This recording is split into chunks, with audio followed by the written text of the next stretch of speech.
Barry Palmer, and Dale Strong. Thank you all very much, fellas. Appreciate it. In my first term, I created a thing called Space Force, so important. You know, we were losing the race in space very badly to China and to Russia, and now we're far and away #1 in space, and reestablished Spacecom with a mission to protect American space assets and detect any threat to our homeland. We initially selected Huntsville for the Spacecom headquarters, yet those plans were wrongfully obstructed by the Biden administration. And as you know, they moved them to a different locale. And today we're moving forward with what we want to do and the place that we want to have this. And this will be there for hopefully hundreds of years. That's where it's going to be. I will say I want to thank Colorado. The problem I have with Colorado, one of the big problems, they do mail-in voting. They went to all mail-in voting. So they have automatically crooked elections. And we can't have that. When a state is for mail-in voting, that means they want dishonest elections, because that's what that means. So that played a big factor also. In Huntsville, Spacecom will play a key role in building the Golden Dome, as you know. That's going to be a big thing. Everybody wants to be a participant in it. Missile defense shield. We're going to be having a Golden Dome that the likes of which nobody's ever seen before. The finest, the best. And by the way, Canada called. They want to be a part of it, and that'll be great. But Canada wants very much to be included in that, and we're going to work something out with them, I hope. It will also ensure that our technological capabilities, of which we're way ahead of anybody else, there's nobody close, remain unmatched long into the future. So I'd like to ask Secretary Hegseth to say a few words. He was very much a part of it. And really, everybody behind me was. Every one of these people would call me and lobby me. I said, Katie, I don't want to talk to you anymore. I know what you want. She said, that's right, sir. That's what I want. And they got their way. So I just want to congratulate. These are really special people. They're politicians in many ways, but they're great patriots, I think even more so than politicians. So they fought very hard to get it, and it's an honor to give it to Huntsville.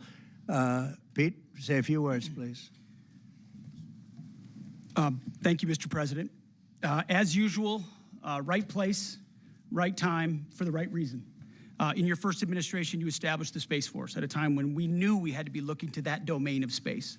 You also reestablished Spacecom to ensure that priority was put in place, and you, through the Air Force, independently identified that Huntsville, Alabama was the right place to put it.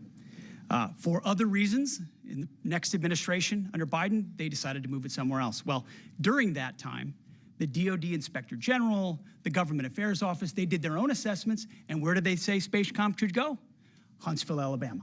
So what you're doing today, Mr. President, is restoring it to precisely where it should be based on what the Space Force, the Air Force, your leadership believes will give us strategic advantage in the future. That is Huntsville, Alabama. We are way ahead in space, but this will ensure we stay leaps and bounds ahead, because that's the most important domain. Whoever controls the skies will control the future of warfare. And Mr. President, today you're ensuring that happens. Thank you. Thank you very much. Katie, would you like to say something? I was surprised to see my in-depth horoscope report of 65. Mr. President, we are grateful for your leadership on this and restoring Space Command to its rightful home in Huntsville, Alabama. This delegation has worked together, both chambers, both parties, to make sure that Huntsville was the place that Space Command called home. As was mentioned, obviously the Biden administration chose to make this political. What we want to do is put the safety and security of Americans first. We want to make sure that our warfighter is put first, and we want to make sure that America continues to lead. And today, Mr. President, you've allowed that to happen. Thank you. Thank you very much. Tommy, please. Yeah, thank you. Thank you, Mr. President. This is a great day for our country, not just for our state of Alabama. We need help in our military. We need to catch up. And as Secretary has said, we're not behind in space, but we know where we're at, and we need to expound on that. Now, this move will save the taxpayers $480 million. It's not going to cost more. It's going to cut $480 million. We have the plans intact. It'll be behind a secure wall in Huntsville, Alabama, at Redstone Arsenal. We have 40,000 people there. We have the FBI there. We have missile defense there. We have NASA, Blue Origin, and SpaceX. It is the perfect place for Space Command. I would tell you today, and I've spoke with the president for the last 3 or 4 years about this, if I thought it needed to go somewhere else because